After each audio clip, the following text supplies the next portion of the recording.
right. So, welcome to the Sensitive and Neurodivergent podcast. I'm Julie Bjelland, and I'm the founder of Sensitive Empowerment and a psychotherapist specializing in high sensitivity and adult discovered autism, particularly in the sensitive autistic neurotype. And we're recording live in the sensitive empowerment community. It's been a while, and it's so good to be back. And I can't wait to chat with you guys afterwards. And my co-host today is Willow McIntosh. He's the founder of Illuminance, specializing in training those with high sensory intelligence to align their work and purpose with their unique gifts. So welcome, Willow. Hey Judy, great to be here. So good to see you. Yeah, it's actually been a while since we've been on video together. I mean, quite a while. I No. was looking, it's like 10 months or something. And I actually haven't been on live video for a while. So this is this is like a coming back thing. I love it. It's so good. Yeah, I'm so pleased that we're doing this again. And it has been a while. And yeah, I think we've got some really interesting pieces to talk about today and to catch up on. Exciting. Yes. And we came up with this idea because we have stayed in touch, even though we haven't been doing a live podcast together. And I wanted to take a moment to, from just a really heart-centered place, Willow, to thank you for the friendship that you have given me over this period of time that I've been away. It's been I've been through a lot going on in my life with menopause, and then my mom's illness, and then her death. So I was really taking time to just kind of recover and get my nervous system back on track before I started to do these live events again. And Willow, you have been the best. You've just been such a good friend to me. You've been there for me during some really hard times. And I just really want to share my appreciation for you. Oh, thank you. That's so sweet of you. Thank you. Our friendship means the world to me, and yeah, it's always such a pleasure to be there for you. And our connection's amazing. We get each other, we see each other, and even through the hard times, our relationship just seems to deepen and grow, which is a really wonderful thing. Yeah, and the same with me. You're there for me when I'm struggling and things get difficult. The way you hold space is amazing, and it really means a lot that that I can hold that for you and you can hold that for me. Yeah, and we've stayed in touch and we talk a lot, and we always talk about, like, we're always having this conversation about, oh, I almost wish we were recording this. It's like everybody should hear what we're talking about. And so that's kind of how this came about. We were like, okay, maybe we should start recording these conversations. And I'm hoping that I really want to just kind of be in this state where we are sharing like we normally share together. And we're going to have an audience, and we're going to be sharing this with, I mean, the podcast is now in 190 countries, which is just so Wow. beautiful to think about, all the sensitive and neurodivergent people all over the world. And today's topic is very exciting. You sent me this podcast recording, and I listened to it, and I was just like, wow, this is such a great conversation to have on the podcast with everyone about this idea that we were never meant to fit in. And oh, I mean, there's so much to say about this subject, and it's almost like, where do we start? There is just so much to say. And I wanted to say that everybody joining us live, we're really looking forward after the conversation we have today to spend some time with you after we turn off the recording. And any of you listeners out there, that's something that we're going to be doing. So if you ever want to come and spend time with us live on the podcast in the community, we'd love to have you. So Willow, where do we even start with this conversation? There's so much to say. We never keep our conversations less than like 2 hours. So we got to figure out how to keep it shorter today. Yeah, absolutely, absolutely. Yeah, I think one of the interesting places to start is around the pain and the difficulty that so many of us have around this idea of fitting in. It seems to be so prominent and pervasive in the neurodivergent experience that we're always fighting this conditioning that we're supposed to fit in and we're supposed to have a sense of belonging, and how that messes with our identity and how we get so exhausted by trying to fit in. And then, you know, now we're considering this idea, well, maybe we were never meant to fit in. And there's actually something really powerful about that. And why are we fighting something that actually, we don't really have to try to fight for?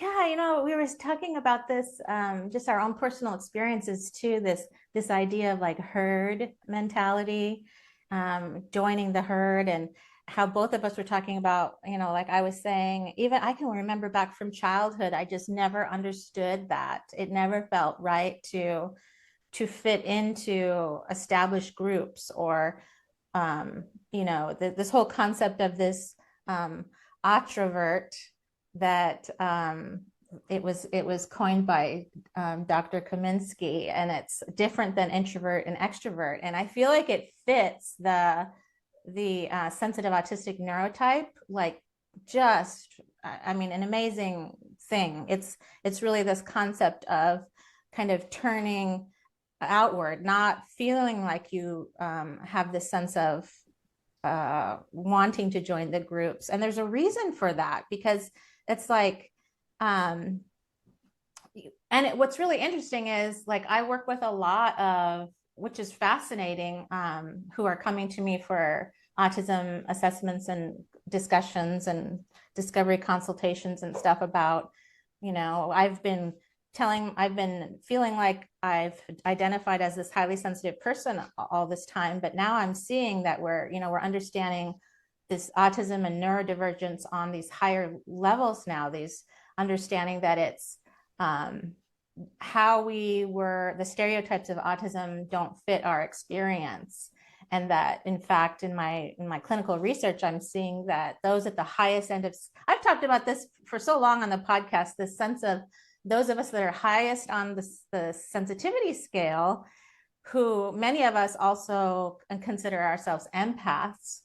And I'm seeing that this is autism. This is the sensitive autistic neurotype. And there are so many amazing things about it. And like when somebody really is not, they've kind of reached a point where they're not forcing themselves to fit in, and they're sort of living in this way that's like attached to their gifts, which is so much of the work that you do, aligning people with their gifts. And you're not putting so much energy into hiding and masking your real experience in the world. It's like there's these incredible healers and leaders and artists and thinkers and innovators, and it's just so incredible. Like, we really were not meant to put ourselves in this box that we were told we were supposed to fit in. And it's like a cycle to realize that we aren't meant to fit in that box, that there is such a freedom of following this internal light that we have. And it's like meant to happen. It's meant to be, that we are not actually meant to fit in. And there is a beautiful thing about that. I mean, and the world is hurting so much right now. What's happening so many places in the world and in the US, there is so much pain happening. Things really feel like they're falling apart. And I totally believe this. And I know, Willow, you agree, that I've said this for a long time, that I believe that sensitive and neurodivergent people are needed. They're needed to step into their roles, to step into leadership, to step into being the change. We need that. We are at a time of life that this is needed. And I think this is a lot of our work, is to help people really realize that, so that they can step into their light fully. Yeah, absolutely, yeah. Yeah, and how amazing it is to begin this line of thinking, or to pursue this, especially in your line of work, what you're doing right now, is where this end of the spectrum is an opportunity for us to realize, hang on a minute, like who I am and the way that I function is intended, and I'm supposed to be seeing things differently, and I'm supposed to be, observing rather than trying to fit in. And I'm designed for a particular purpose rather than having to go through the trauma of I have a condition, I'm supposed to be fitting in, I can't fit in, the way I see things doesn't have any value, and how that diminishes and causes us so much pain, versus us now beginning to realize that actually I have a very valuable perspective and I'm supposed to be outside of the norm in order to be able to support the norm, to be able to support society and the way things operate. And I think that's really exciting to give ourselves permission in that way. Yes. I mean, what has that been like for you, that the process of learning how to, because I think like there's a lot of energy that goes in that's wasted trying to fit in. And I think the fitting in part has a lot to do with survival in childhood. But I think that as we grow older, there is this sense of understanding that we seek such deep connections. And yet, like, I found you years ago because I saw something that you wrote, and I was like, I got to reach out to him because there was something about you. And I think that's something that we've always shared, this like, we're on the outside of often like mainstream neuronormative. And it's been such an incredible journey together too, as we've uncovered so many more things about ourselves. But like, what was that process like for you to realize that you never were meant for that box, that you really shouldn't try to fit into it anymore? Yeah, so it almost feels like not an ice cream melting, maybe the other way. Maybe it's like being melted and forming into an ice cream. In other words, it's like a continuous evolution of me getting more and more used to the fact that this is real and normal and really me, and how comfortable it is to actually really embrace this. So to give in answer to that question, probably in a better way, is when I first started to come into this conversation, I first started to understand what it meant to be neurodivergent. There was so much conditioning around that experience that really inhibited my ownership of me and the growth of me, the potential of me. So now, over all the years that I've been in this conversation, been in this development, especially in my own work and growth, I realize now, like for instance, there's a beautiful restaurant cafe here that I love to visit when it's summertime.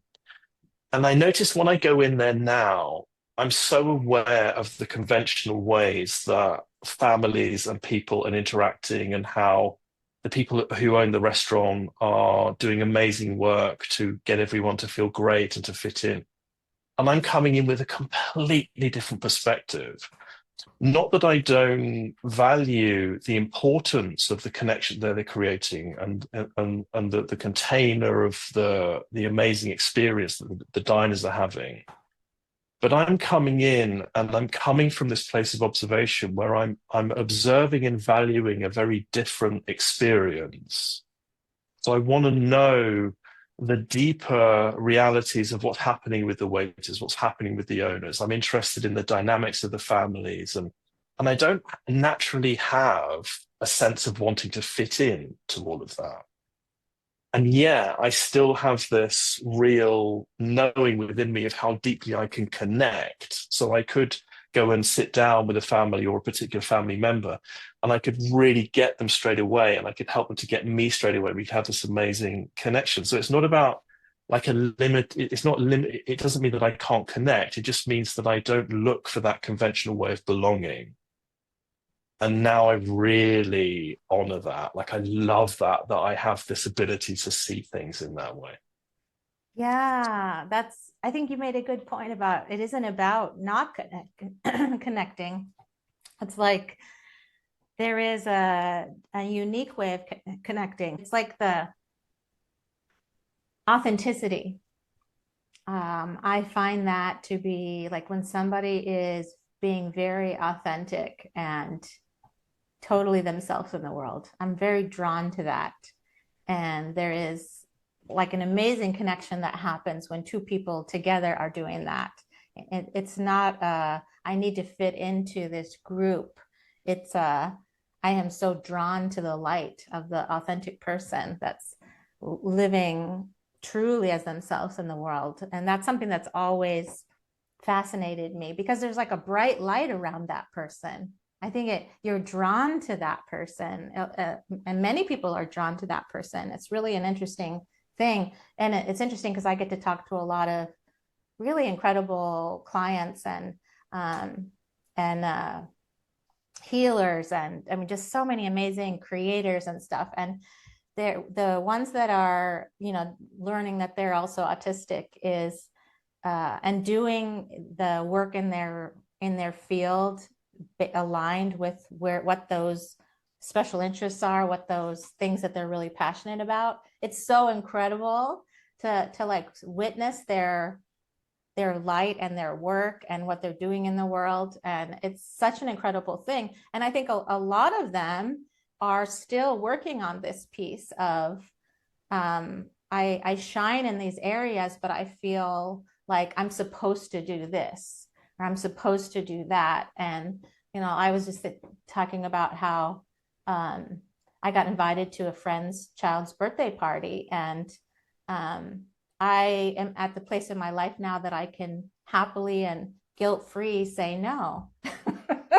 Because I'm very happy to connect with my friend like one-on-one and to have that time with her and her daughter. But the idea of spreading my energy into a group of people I don't know is not something that I do now because I really value my precious energy and the concept of where I'm choosing for it to go.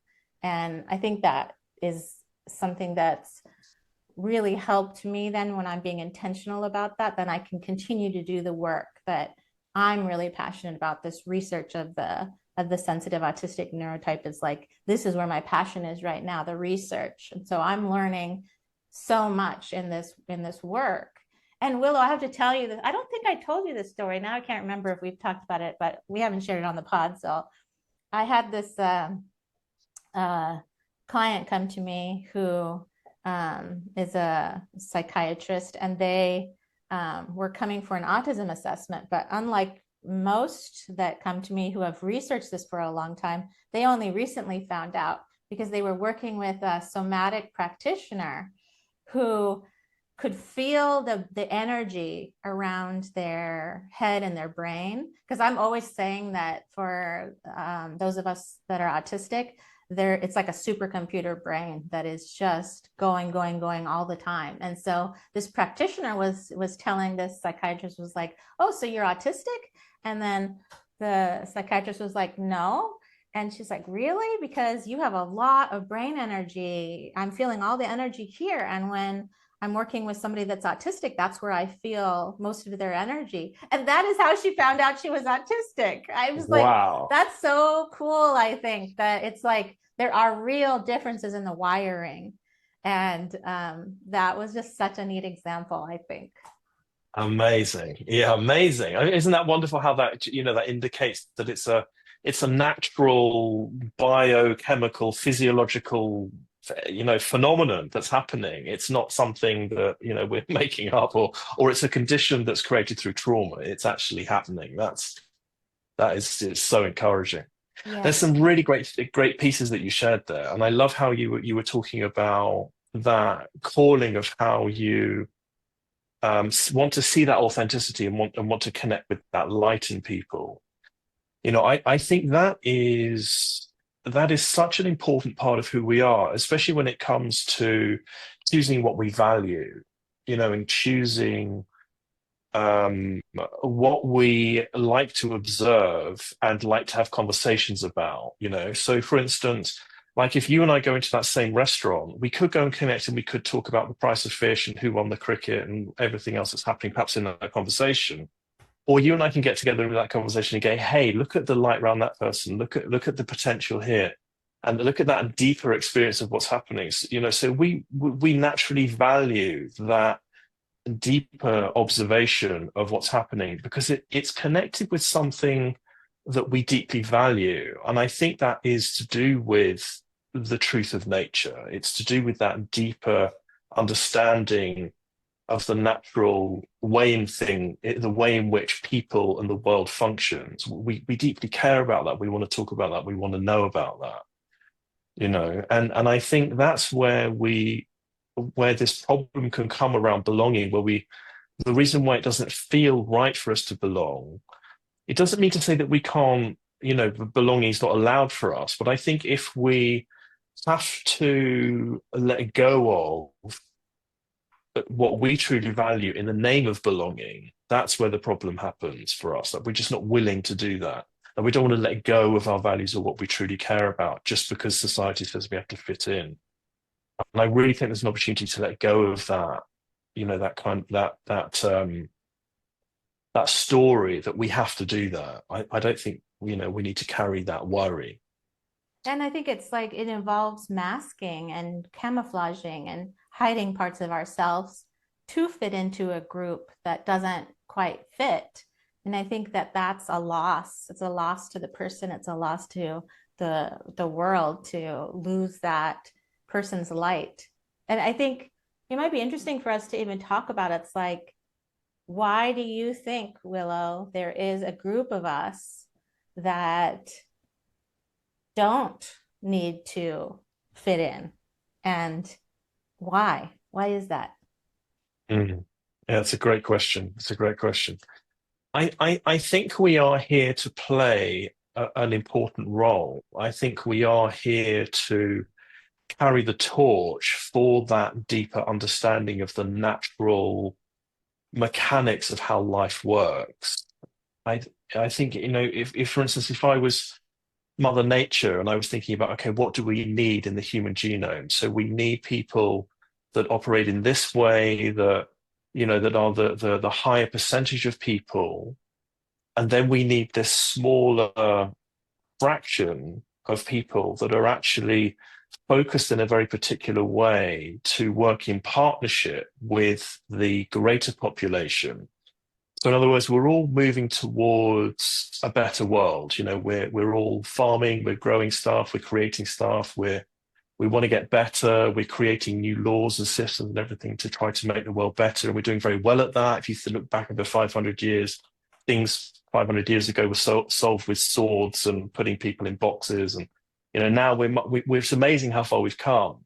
But if we didn't have this higher sensory neurodivergent ability to be able to keep everything on track in terms of being able to see into the deeper mechanics of how human potential works and how the mechanics of nature works, then would that not then potentially, we might lose track, we might drift off into an area where we're not supposed to be?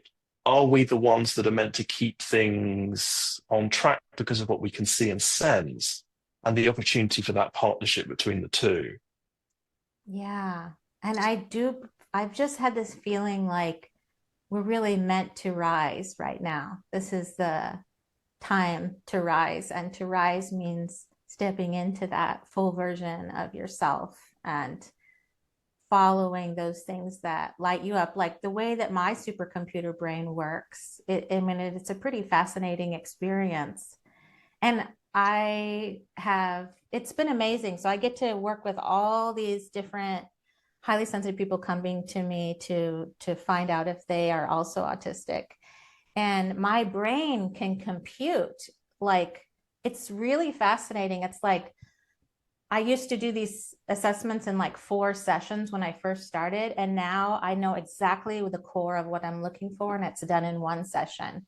And it's like I know exactly what I'm looking for. I mean, I honestly can watch people on TV or have a short conversation with someone and know at this point. Like my brain has computed all these patterns and it's pulled out these particular patterns because it's like we know about, I like to think of autism as being like a buffet where everybody's plate looks a little bit different. But the sensitive autistic neurotype, there are a core group of things that we're seeing. And I wish that I could like play the video of all these, especially adult women coming to me who have been hiding so much of themselves. And they, you can see the like the shame in sharing their internal world with me, with anybody. And yet when I'm nodding and like really seeing them and really validating them, it's like this incredible healing experience because they're like, what? You don't think something's wrong with me that I'm like this, that I need so much alone time, that I don't really want to socialize that much, that I'm like, I could spend all day talking and thinking about this one thing, whatever it is. Um, and it's like we're all saying the same thing, which is this incredible thing, meaning we're all walking around in the world hiding these parts of ourselves. And through the hiding, we are not stepping into this layer of empowerment and power that so many of us can hold inside, and so much of what the world needs right now. And so that's even why I'm getting into this work, because it's like I feel like I'm freeing them from the cage. And that is the experience I had too, finding out that I was autistic and understanding this neurotype, understanding that autism is not a disorder, as we've been told. It is a neurotype, and it is on purpose, just like in nature needs biodiversity, humans need neurodiversity. And it's like that plant that is not thriving. We don't blame the plant. We find out, what does the plant need to thrive? And so that's what we need to do with humans. What does that human need to thrive and do those things? And like some of my work is like giving them permission to absolutely, you need to have alone time. You need that to be well. You need to step into nature every day. You need to like snap into the portal of nature and become one with it. And you're going to experience a completely different part of you that feels like you can access those gifts that are meant to be accessed and that the world needs. And so it's fascinating to talk with all these different people and see, it's like I can see their gifts. And then many of them will be like, I didn't, I don't know other people like me. And it's like, because we're all hiding. That's why we don't see each other. But what if we didn't hide anymore? What if we spoke openly about all of this and actually shared how we really exist in the world, and claim the fact that this is our experience? And I think much of what we've done on the podcast has been a lot of that, actually. Yeah, I completely agree. Absolutely. Yeah. Yeah. And, to normalize all these experiences so people, don't have this feeling of hiding and the pain that's all around that. It just doesn't need to be that way.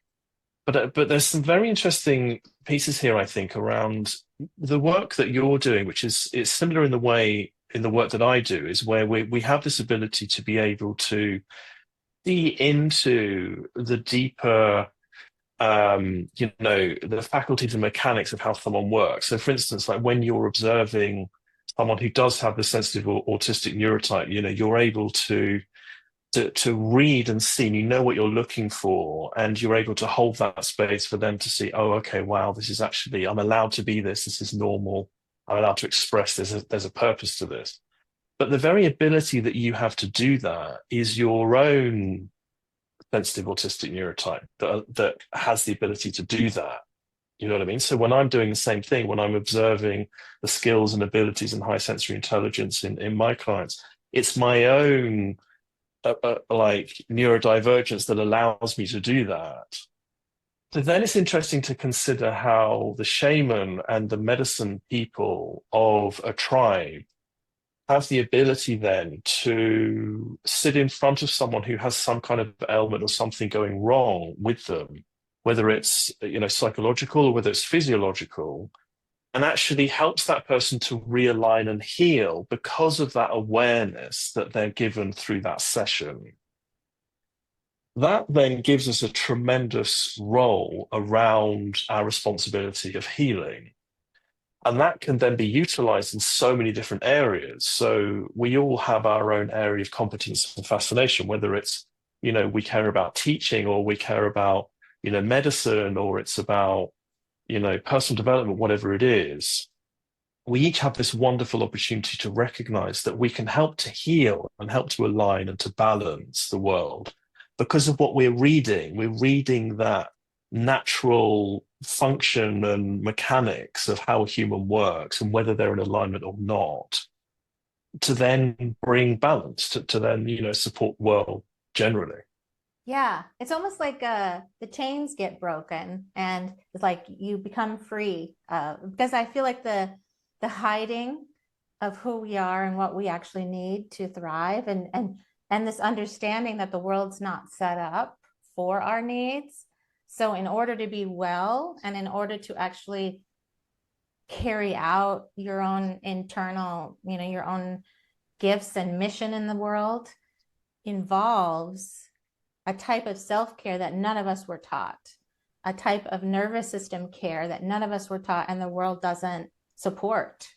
So it becomes a very intentional process to take care of ourselves in a way that allows us to live in this way that doesn't need to change who we are, that needs to instead embrace who we are and to break Yeah. free of those chains, to step out of those cages, to live with within that, the light of who we are, and understanding like the energy fluctuations and not feeling guilty about if you have a day that you're really tired and you need to be alone all day. It's like there's so many things that I think so many carry this guilt and this shame, and it is just chaining us to step into the power that we need to be stepping into right now. We cannot not do it. Like it is time to step into that power right now. It is time to step into those leadership roles. I mean, the fact I was very excited that to see the autistic leadership article in Success Magazine. I shared that Yeah. with you. What a great paradigm shift to understand that we need autistic leadership. They quoted me for that article, and I was very proud of that article because it is in a mainstream media talking about this. I mean, because we've mostly, a lot of people carry shame around the word autism or autistic, and it's like a lot of people say, I wish we had a different word for it. But I'm in a place that's like, let's reclaim that word. Let's claim it as the incredible gifts that come with this type of neurodivergence, and that it's very much on purpose, and that these gifts that are there need support. Like you need to take care of yourself, you need to accommodate those particular needs, and it's a different way of living than most of us have been taught. And Mm. Willow, there was something too that we were talking about. I shared that piece with you. I really liked where it was like we're unclaimed. I wish I had written that in front of me now, but it was like, do you remember that part where I was talking about this concept of not being claimed, that even in like personal relationships, or I've really come to realize that I was always like, what is my struggle with the traditional type of relationship where you're sharing everything, your room, your home, your life, and there's this merging that happens that you start to lose yourself. And I've always struggled in that realm. And so now I've just like really embraced this idea that I can really choose the type of relationships and connections I have. And it's so fulfilling to not be forced into these boxes anymore that never fit me. And I love my life more now than I've ever loved it, because I feel this sense of freedom and understanding of myself that I want I want everybody to feel that. Yeah, yeah, me too. Yeah, yeah, absolutely. Yeah, I think that's incredibly important, in that normalization and allowing our needs to be met. So we're honoring who we are, we're being ourselves, we're recognizing that we have these gifts, that we're not, trying to fit ourselves into a box that doesn't match us. I often think about my cat, or our pets. Like cats have this. There's it's like when I observe my cat, she's so designed, incredibly designed for this particular purpose. Like it's amazing all the kit she has and like the technology that she has to do what she does. and how kind of out of place it would be if I kind of took her to the supermarket and tried to, train her to go and find the eggs. It's like that's just not what she's designed to do. So why are we, as sensitive autistics, trying to fit ourselves into a lifestyle or into expectations that absolutely don't suit who we are and what we're here to do? Why not shift into the awareness that actually I have very particular needs because I have a very particular purpose and I have a very particular value, and I have an opportunity to explore that and to honor that rather than, going against all that, especially in the name of trying to belong. And I think there's something else here that's really important, especially I find in the work that I do with my clients too, is that there's one part of the experience of, okay, I have this difference, I have these needs, I have this ability, and then actually bringing that into practice where you're actually seeing it in action. So, in other words, we are witnessing for ourselves why we're very good at something, or the purpose of what this neurotype really means. When we put it into practice, that's when I see the real breakthrough in my own work with my own clients, is when they realize they're highly specialized in a particular area of life. That then kind of makes it real, I find. Yes, what a beautiful, I love what you said, the here for a particular purpose and a particular value, and that we need to take care of ourselves in that way. I use my dog Nico a lot in examples of like how how animals are. Like they just do what they need to do. They're tired, they sleep. They are hungry, they eat. It was like they just do it. It's like, and I don't know how we became in this place where it's like all humans are supposed to do the same thing in the same way, and we lose so much by that route. Is just there's so much that's lost. Yeah. I do want to open it up to questions or comments if anybody has them in the chat, Yeah. a little bit. And I know that, and you guys can just put Julie or Willow if you want us to read something in particular. Yeah, it's nice to see you guys in the chat saying hi and everything. Someone Yeah. said, Susan said, isn't it wonderful how Julie and Willow put words to the challenges we experience? Wonderful. I'm so pleased to hear that. Yeah, Cecilia, this is very real for me. She says, I just had 2 weeks of a lot of stress and no time to myself. As soon as I had a break, I've now gotten sick. Yeah, that's an example. Mhm. Just talking about this with someone that when we are so pushed to our limit, and we've been taught to do that, and especially those raised and conditioned as females, there's a sense of you're supposed to people please, you're supposed to always please others, and you just ignore your own needs. And this is how so many women are living in the world right now. And yet we know without a doubt, I've certainly had a lot of health issues, and we know that there are many of the health issues that are both mental health and physical health issues that are happening, especially in the sensitive autistic neurotype, is a result of masking. It's a result of constantly pushing yourself past the point that you're okay, because that's what society is expecting.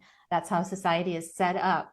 And yet it doesn't work. Especially we're seeing so many, what ends up happening during this time of perimenopause and menopause, we see so many women coming to me now. And this is when my life erupted at that stage too, where there was such, it becomes that it's like you no longer can mask anymore. You do not, your sensitivities increase, like when estrogen drops. Some women experience this too around their cycles. And that in the end, I think you reach this place that is very authentic in you, because you no longer can pretend. You no longer can ignore your needs, or you're not going to be okay anymore. And so many women are coming at this stage of just desperation. They're not okay. They're not okay mentally or physically. I went through that myself. We have to do a whole episode on this sometime about that, because I think we will save lives. But most of all, I want to say that that's such a norm that we are pushed to that point that we're no longer okay anymore.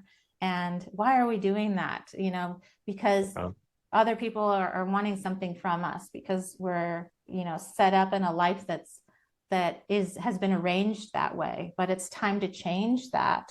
It's time to, instead of putting ourselves at the bottom, I always tell my clients that if you're ever wondering, you're trying to decide what to do or how to move forward or making decisions, I always say there's one question you can ask yourself that helps you make a decision. And at the top of that is, which decision is best for my wellness? Mm. That will give you the answer. That's a really great method. I love that. Yeah, I love that. Yeah, I completely agree. It's like, why are we pushing ourselves? I mean, the piece around, you know, what you and I've been talking about, the challenges that we're facing in the, you know, in that stage of life. And I think we need to do an episode on that for sure.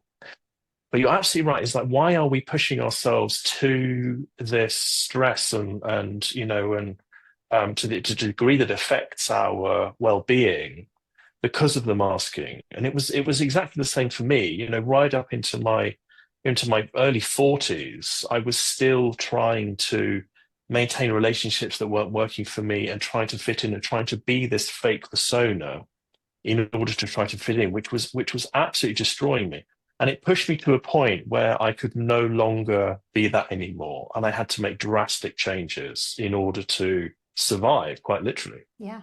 And, you know, and why are we doing that? Like, you know, there's an opportunity now for us to recognize and honor and teach our children and, you know, the younger generations that we don't have to do that, that it's okay for us to honor our needs and be who we really are. I think it's so important that we're sharing that. How amazing if we taught children that especially young females. So it's like, instead of making other people comfortable, we need to think about what feels right inside of us, to believe that intuition and to listen to it. Carol has a question.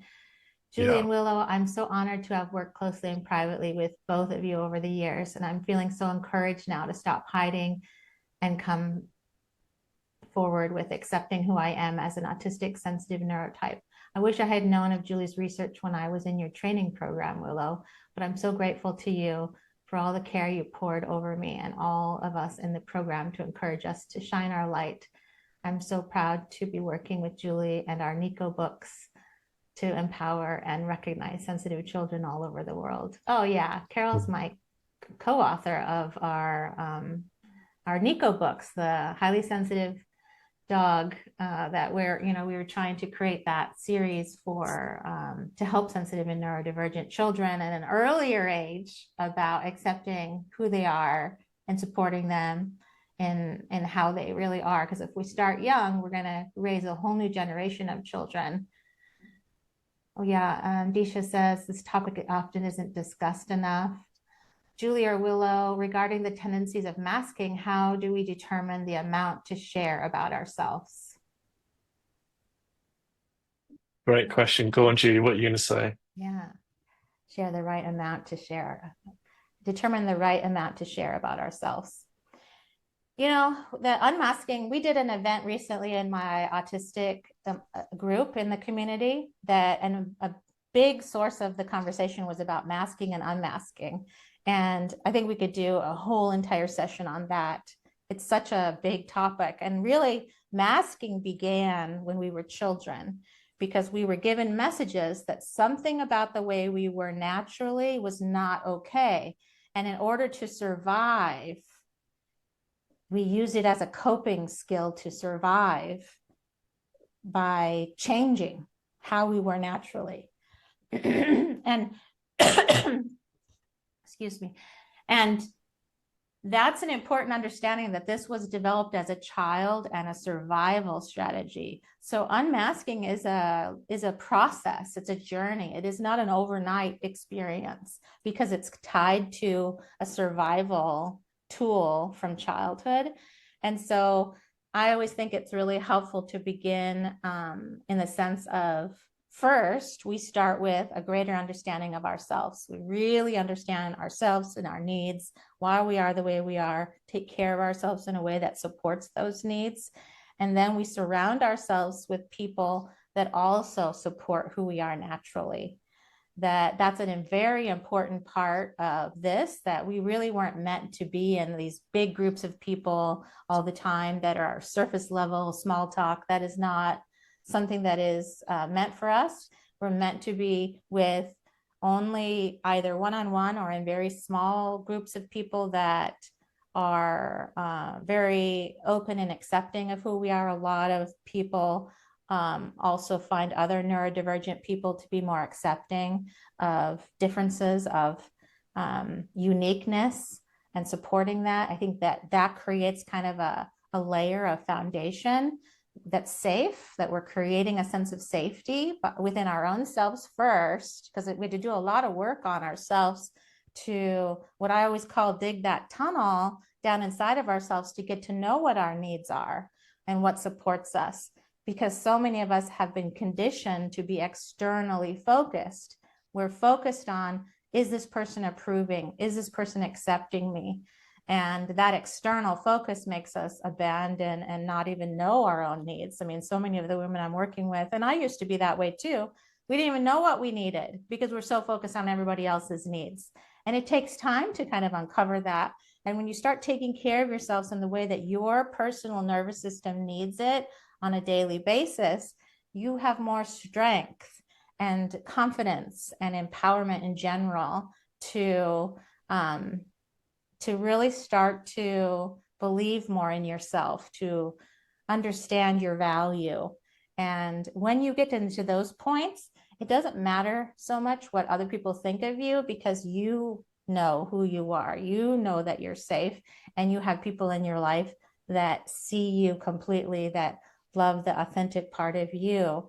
So practicing in safe spaces, I do think the sensitive empowerment community and our autistic group is a great place to do that, because we're all in the same boat, basically. So that's kind of a long answer. Willow, do you have anything to say about Oh, that? no, it's a great answer. It's great. You covered some really, really key pieces there.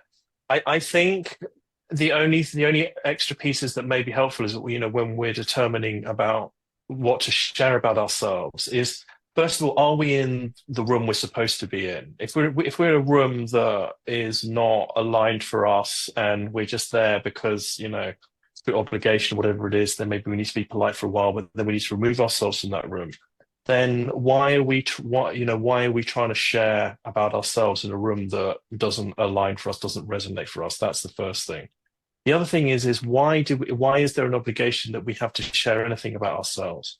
If that's coming from a place of, I need to try to fit in other words, I need to persuade somebody of who I am in order to feel like I belong, then we don't need to do that. That's just conditioning that's happening from our early years. We don't need to be doing that.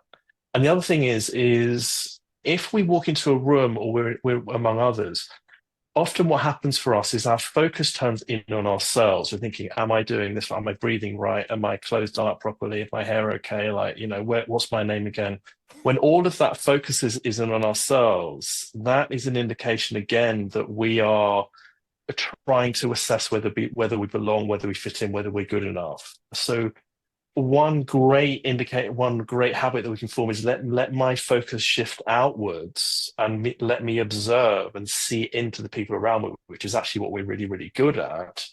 And and allow ourselves to take up some room and just feel that joy of being ourselves, rather than that tendency of thinking, oh, I've got to explain myself right now.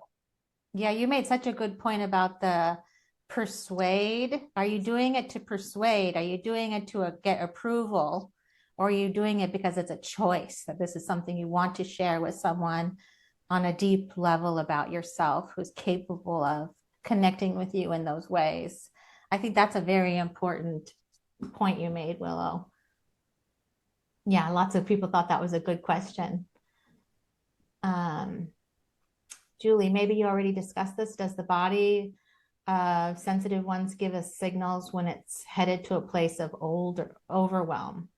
Absolutely, it does. Although there's a lot to say about Rage, that. usually. What? Rage. Rage. Rage is the scream when you ignored the whisper. Yeah, I completely agree. I'm only joking. No, go on, I Julie. like your What were you going jokes. to say? Oh, yeah. So I think that so many of us were taught to override what I call the whispers, like the early signals that I'm not okay and I need something.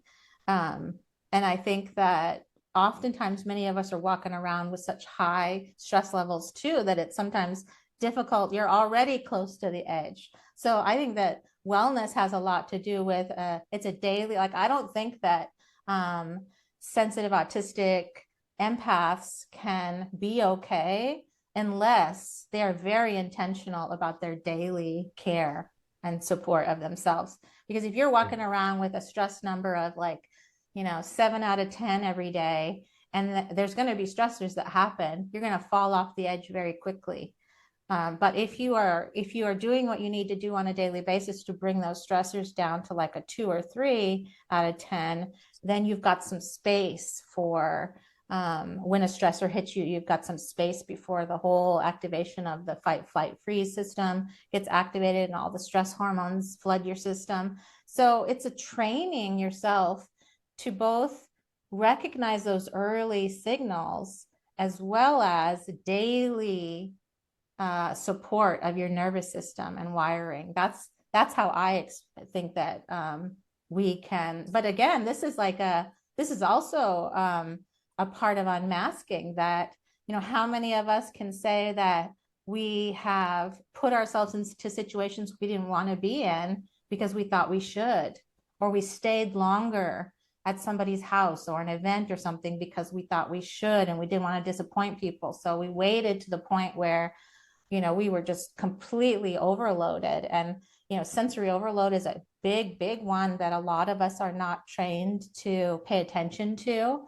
But it takes a lot of energy, and we can reach a point of burnout very quickly with like meltdowns, shutdowns, burnout with sensory overload, simply as that. And a lot of autistic people have been there are a lot of autistic people who struggle with interoception, like reading their internal cues. So it takes a lot of extra work to be able to read those early cues. But I think so much of what we're talking about today is this concept of listening to ourselves, reading ourselves,